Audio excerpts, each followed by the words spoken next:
Bueno, vamos a comentar hoy lo que está ocurriendo en el Estado de México, todo el país, pero sobre todo las altas temperaturas aquí en el altiplano, y que esto desde luego aumenta el riesgo de los incendios, y además los incendios son más peligrosos. Sí, es muy lamentable todas las altas temperaturas que están generando incendios, como ya ocurrió en San Luis Potosí, incendios fuertísimos que casi se vuelven incontrolables y donde lamentablemente se pierden zonas boscosas que difícilmente o más bien ya no se van a volver a recuperar. Aquí en el Estado de México son muchos los incendios, creo que uno de los tiene el primer lugar en número de incendios. Las superficies afectadas son reducidas, no son grandes, pero aquí el problema es que los daños que se causan a la naturaleza, tanto en pastizales como en bosques y arbustos, afectan a una zona donde está sentada, lo que hablamos hace un rato, 25 millones de mexicanos, o sea que los daños ambientales que se ocasionan aquí perjudican a mucha gente. No ocurre lo mismo, digo, aunque en todas partes son malos los incendios, en todas partes causan daño, pero en términos de población, pues no es lo mismo la Sierra Tarahumara o la Lacandona en Chiapas, ¿no? Que lo que ocurre aquí en el centro del país, aquí en el Estado de México, porque aquí todo repercute a la población que vivimos aquí, somos muchos.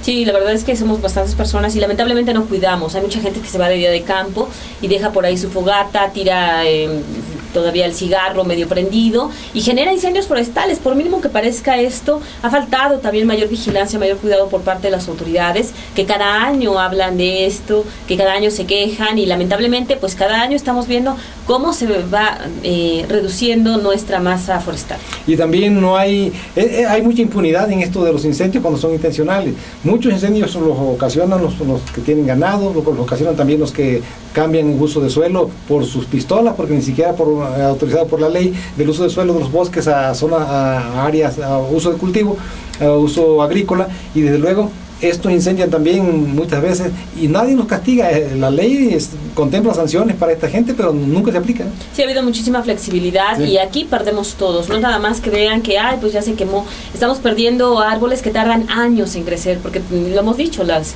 campañas de reforestación que se dan, lamentablemente son un fracaso en su mayoría, porque ¿cuántos árboles logran sobrevivir? Además ya no se cuidan, es solamente para la foto, ese tipo de eventos. Sí, efectivamente. Y ahora queremos referirnos también a un problema del magisterio estatal, es decir, lo que ocurrió en el CENTE, sobre todo con Elvester Gordillo, que fue encarcelada y la acusaron de que se robaba el dinero de sus representados. Aquí también en el Estado de México ya grupos de maestros estatales están organizándose y van a demandar una auditoría al sindicato, a dirigentes del sindicato de maestros del Estado de México, porque dicen que tienen dudas cómo manejan las cuotas. Bueno, la verdad es que siempre ha habido dudas en cuanto al manejo de recursos por parte de los sindicatos, pero lamentablemente también falta muchísima transparencia, ahí. Sí, claro. Dice Norberto López, que es un delegado seccional, o sea, forma parte de la dirigencia del sindicato en una delegación, que, por ejemplo, los informes financieros cada año que rinden los líderes, se forma una comisión especial revisora, pero esta comisión como en 4 o 5 horas ya dice, no, todo está bien. O sea, que imagínense si lo que implica revisar la documentación de un año de una organización que tiene 80,000 maestros, si en unas 5 horas van a poder revisarla, dictaminarla y decir que todo está bien. Dice que pues hay una simulación y que quieren saber qué está pasando y dónde está el dinero. Sí, la verdad es que pues es necesario que los sindicatos se abran. Bueno, el SEMSEM evidentemente no es la excepción.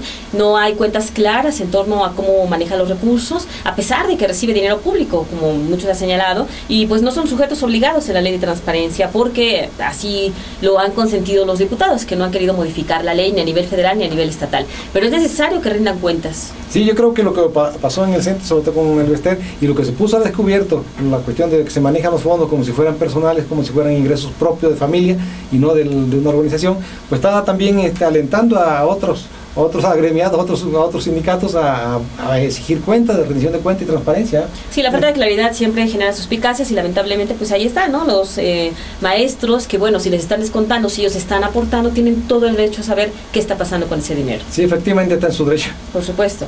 Y bueno, también mencionar pues estas presiones que ha habido después de que se aprobaban las reformas a la ley de amparo, que pues van a ser de gran importancia. Ha habido presiones para que existan, para que se haga marcha atrás, para que no entren en vigor, ¿no? Sí, sobre todo un caso específico es el caso de la llamada suspensión provisional del acto reclamado. Esto implica, cuando una persona pide un amparo, las autoridades de inmediato le conceden la suspensión provisional del acto reclamado, que eso implica que lo que estaba haciendo ya no debe hacerse. Pero esto quedó suprimido específicamente para el campo de las telecomunicaciones, es decir, con las concesiones que otorga el poder público, las concesiones de radio y televisión, por ejemplo, y todo lo demás que tiene que ver con las telecomunicaciones, si el Estado decide una medida, no se van a poder amparar y no van a poder obtener más bien la suspensión provisional. Tienen que irse hasta que se resuelva el caso en el fondo del amparo, pero mientras tanto tendrán que suspender lo que están haciendo.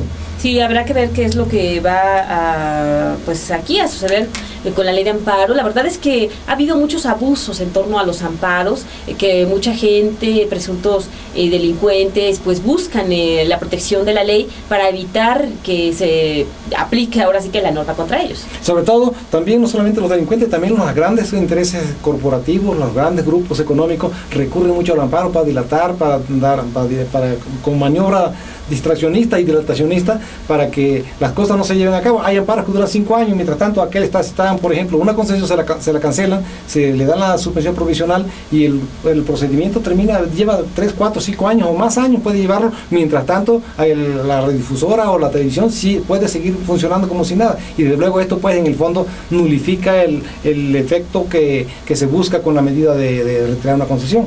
Es un término muy técnico que no es fácil de explicarlo y tampoco es fácil de entenderlo, pero es una medida que tiene que ver muchas cosas, que es de fondo, Y la mayoría de las personas que utilizan los amparos, pues es la gente que tiene dinero, los empresarios, la gente de grandes intereses, evidentemente. Son pocos los ciudadanos que utilizan esta ley.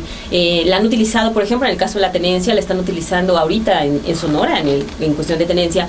La han utilizado también en el ISR porque se les perdonó a los estados. Es importante también que la ciudadanía se organice y busque esta ley, pero como es tan compleja, pues los abogados también que se dedican al amparo, pues son muy careros. Entonces es difícil también que pues toda la gente acceda lamentablemente a pues esta protección que ofrece la ley. Se recurre mucho a cuando están exigiendo devolución de impuestos, que yo creo que la devolución de impuestos, y menos en grandes cantidades, es inexplicable pues a la luz de la lógica. Pero por ejemplo, por la vía del amparo han recuperado devolución de impuestos hasta de 1.600 millones de pesos algunas empresas, y me parece que eso allí sí es un abuso en contra de los propios ingresos públicos, pues muy descomunal. Sí, la protección de la justicia federal a veces no se da pues no es tan igualitaria y no es tan equitativa. ¿Sí? Pero bueno, vamos a ver cómo avanza esto, vamos a ver en qué termina el asunto. Por lo pronto vamos a un corte y regresamos.